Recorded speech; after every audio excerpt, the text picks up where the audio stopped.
Russian President Vladimir Putin was weighing in just a short time ago, calling the U.S. meddling allegations lies. I just want to be very clear about this.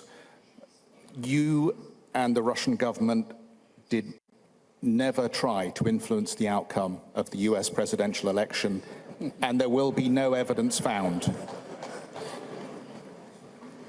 Ronald Reagan once, debating about taxes and addressing the Americans, said, watch my lips. He said, no, watch my lips, no.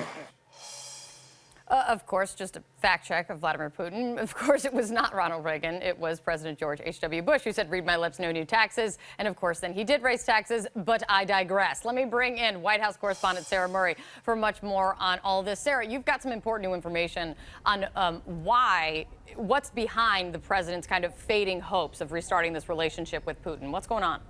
That's right, Kate. We know President Trump, as a candidate, had a very rosy view of Russia. He wanted a better relationship with Russia.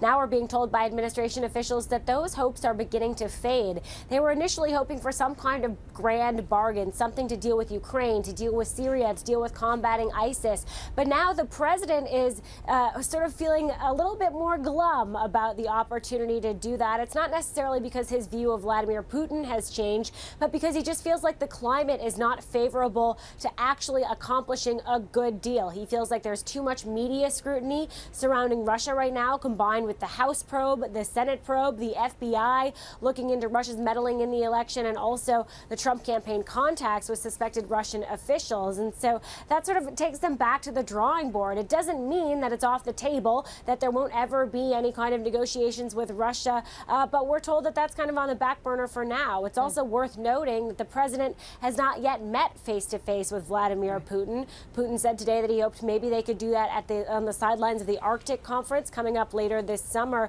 But a senior administration official says they haven't even determined whether the president will attend that. And as of right now, there are no firm plans for when the two world leaders will be meeting face to face.